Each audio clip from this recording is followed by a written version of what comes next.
I was never ever supposed to be here. That's for sure. It's incredible feeling to walk up those stairs. You know, you got Nelly off of Maui, and you got both of us in a coat. So this is a big night. So first, I'd like to thank the Hall. This is an incredible part of our game to be curating and reliving the history of the game. It's a beautiful part of sharing what the foundations of this game are and what these generations of kids coming behind the generation before them get to know about our beautiful game. To go into the Hall with this class is incredible. Grant Hill, one of my favorite teammates of all time and an incredible basketball player. Ray Allen, in the same draft, competed against each other our whole career. To watch you set records and win championships, an incredible honor for me to go in with you. Jason Kidd, he's only a year older than me, but I looked up to him the whole way. We go back to college, working out in summers and playing against each other, and then following his career in the NBA, and to play with him and to go in the Hall of Fame with him is incredible. So thank all of you. Of course.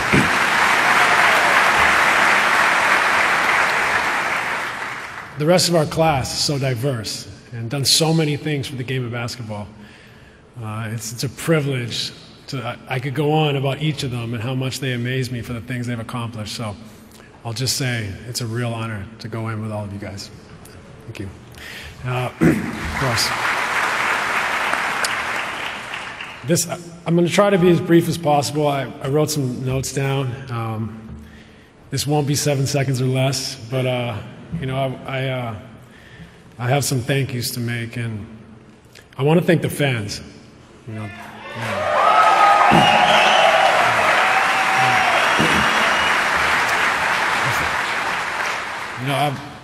that's why we're here. There's interest and demand for our game, and for all of you who have put your time and energy into watching and supporting our game around the world, for all the people that have stopped me in all corners of the earth and have proven that our game is truly global now.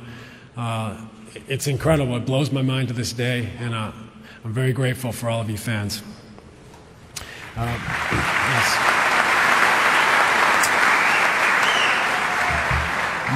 My mom and dad, I know I'm not the best at doing it, but I love you guys so much, and you guys provided an incredible home for us and upbringing. You taught us so many great values that allowed us to be parents, brothers, sisters, friends, and I'll be forever grateful for your love and support. It just blows my mind, and I try to emulate you guys every day. Thank you.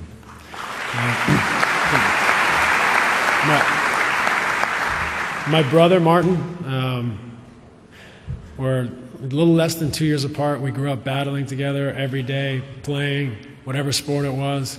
He was an incredible athlete. He was a better athlete than me. Just ask him. And he means the world to me, and those memories will live on forever. Thank you.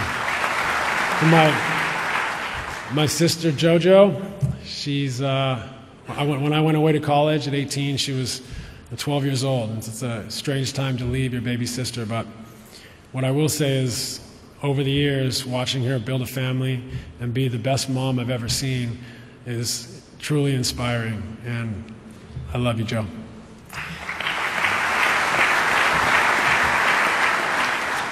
To my wife, Leela, I don't have the words to say what you've meant in my life and how you've changed my life and how you've brought peace and balance and slowed everything down and made it all make sense. And the love you give Luca, Matteo, Lola, and Bella is incredible. So I can't wait for the rest of our lives together. Thank you.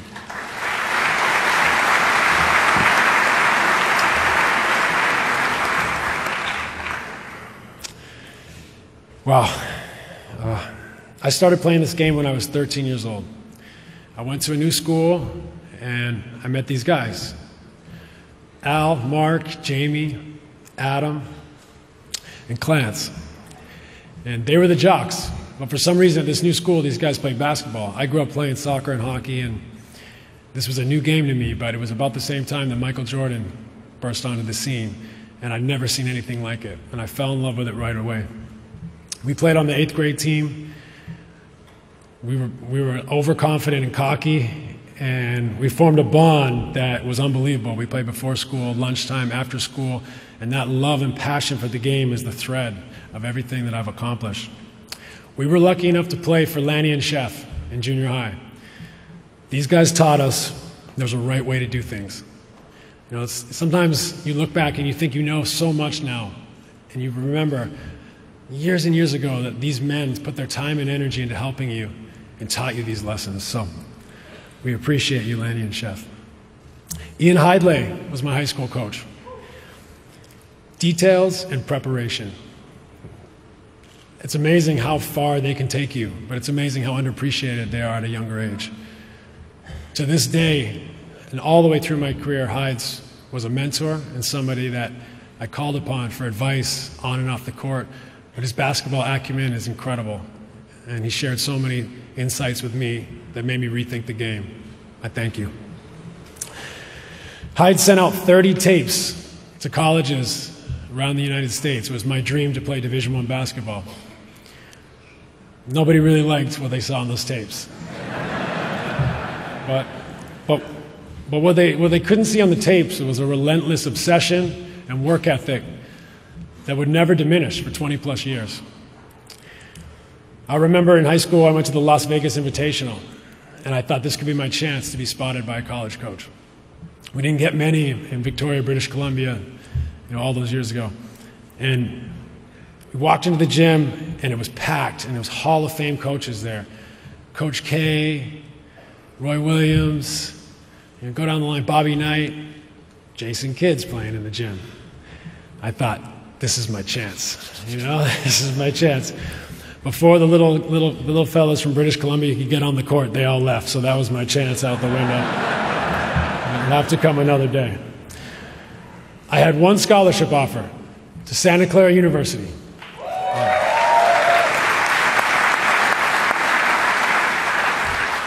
I admit I'd never heard of it, but I jumped at the chance, and it was an incredible, incredible time of my life. Those teammates that I played with at Santa Clara, many of them are here today, are still very, very close friends of mine, and that's a very special time in my life, so thank you, Santa Clara.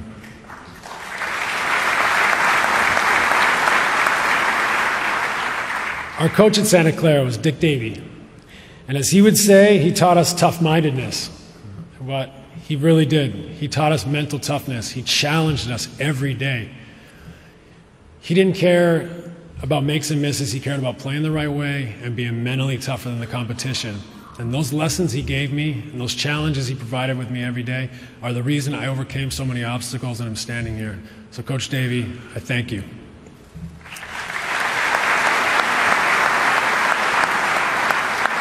My first chance to play for my country, Canada. I played for Ken Shields. Yeah, give it up for Canada. Stop it, Grant. Grant's going to say I'm the second favorite Canadian. Obviously, Tamia. Ken Shields was the first person to give me that opportunity. Brought me out to practice with the national team when I was 16 in high school. Nobody thought I passed the eye test. He saw something in me. He mentored me. He taught us discipline. His teams were uncompromising and well-drilled, and definitely a formative figure in my basketball career. After college, I got drafted by the Phoenix Suns.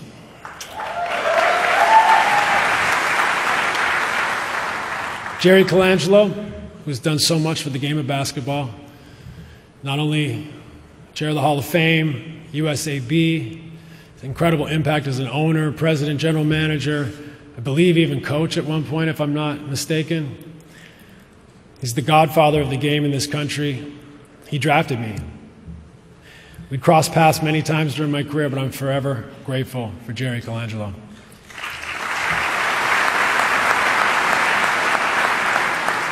My first coach was Cotton Fitzsimmons. He was a legend in Phoenix, incredibly popular. Cotton retired about 3 weeks into my first season. I got to play for Danny Ainge. Man, Yes, man, that was fun. That was fun. He taught us to have no fear, and he certainly didn't because he played me, Jason, Kevin Johnson, and Rex Chapman at the same time. I remember playing one-on-one. Danny had recently retired, and we'd be playing one-on-one almost every day before practice. And we're battling, and he looks up at the clock, and he's like, "What time is it?" It's 7 minutes after when practice should have started. He goes, yells down the other end of the court, "Where is everybody?" Someone goes, "I don't know." He turns, throws me the ball, and goes, "Check ball." We kept playing. It's fun. It's fun to beat your coach one-on-one. You can't say anything, so, and I think it got me some playing time though. Oh, Donnie Nelson, his assistant coach in Phoenix. Yes, Donnie, not this one. His son Donnie, assistant coach in Phoenix, believed in me from high school. Arranged for me to meet Tim Hardaway in Seattle to show me how physical NBA guards were and to see, how much size and strength I'd have to put on. That never really came to fruition, but his support in me was incredible, and he was my assistant coach in Phoenix, was a big part of bringing me to Dallas, and I appreciate all the support through the years.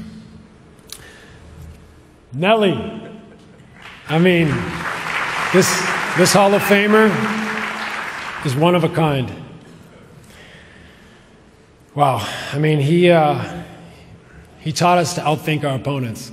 He saw the game in a slightly different way, as you could tell by some of our matchups, some of our game plans. He helped write the rules for much of the modern game, and he had some cheat sheets that he shared with us through the years, and he made me really think differently about the game. Most importantly, for me personally, though, Nelly taught me to be aggressive to score. I was very shy. I always wanted to pass, set up my teammates, and Nelly demanded that I score, and it changed everything for me. And it's a big reason why I'm standing here today. So, thank you, Nelly.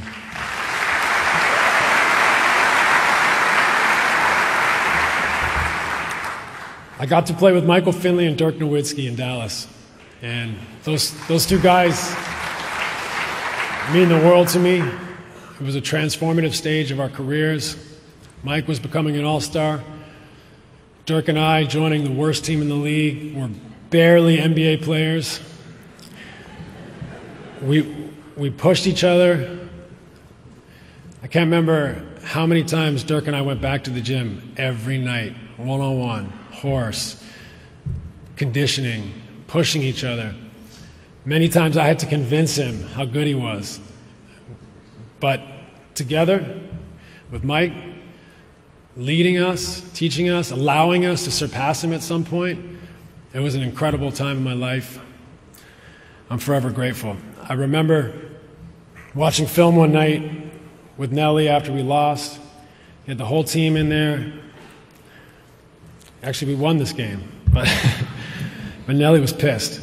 And he was telling us, showing us how we laid an egg. And Dirk and I were just starting to become good NBA players. But I had to continually convince Dirk that. I think he still thought, no, I don't know that we can make it in this league. And so Nelly's showing the fourth quarter, and we're cutting corners, not moving the ball, lazy. And late in the game, I beat my man, got in the lane, and scored. And Nelly goes, "Well, sometimes talent wins." Dirk looks at me and goes, "Talent?"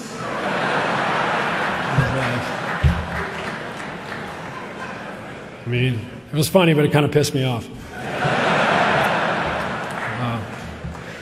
Mark Cuban bought the team during our run in Dallas. His relentless energy challenged and changed the way the NBA is today. I admire it, and I thank you, Mark.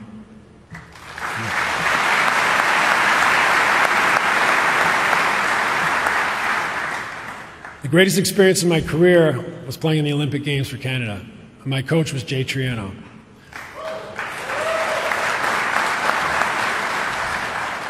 Jay was a hero to me, recruited me in high school, and taught me to love the game, and always said, shooting is like breathing. You got to do it every day to live.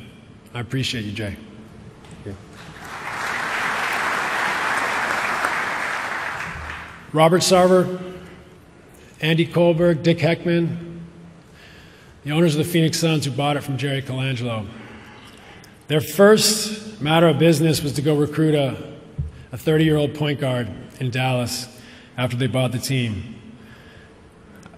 I don't think Robert was happy spending a lot of money on the first day he owned the team on an old stiff at point guard, but they did it, and it was a magical time in my career, and I appreciate your support.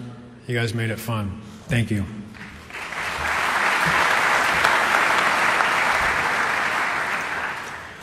Mike D'Antoni.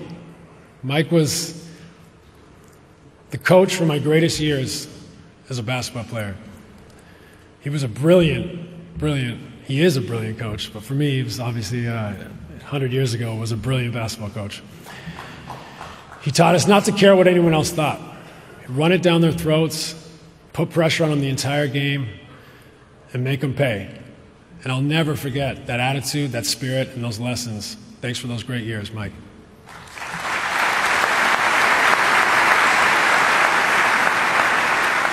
Alvin Gentry. He coached the hell out of an aging team. I think we were picked 13th in the West. We got a couple games from the NBA Finals. It was one of the funnest years I've ever had in my career, so thank you, Alvin. Phoenix's training staff, Mafia. They're getting a lot of love tonight. These guys, Aaron, Mike, Jay, Eric, Tom, these guys kept me on the court. We're friends. They were honest, and they allowed us to get through. Not just physically, but mentally. I love you guys. Thank you.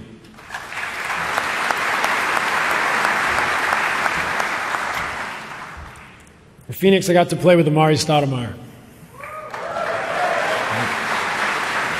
I didn't really watch a lot of film when I played. I certainly don't like to look back now, but whenever something comes across my timeline or I see a pick and roll with Amari, it makes me smile. I mean, this guy was the ultimate target for a point guard. He made the game a lot of fun. Thank you, Amari.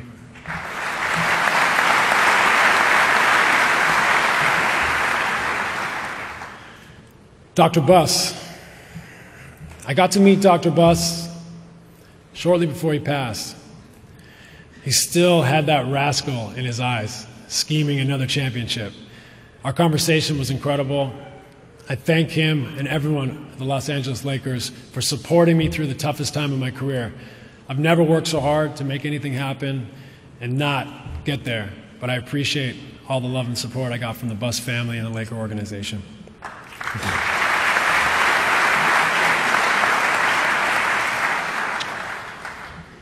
To my agent, Bill Duffy.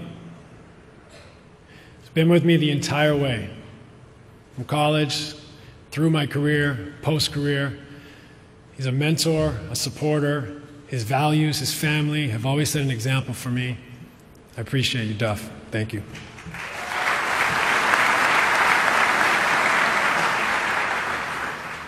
Rick Celebrini.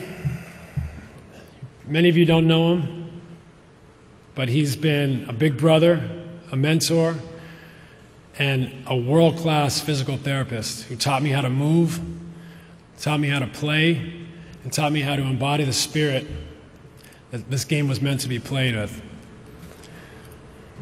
He's the godfather to my youngest, Luca, and he means everything to me. Thank you, Ricardo.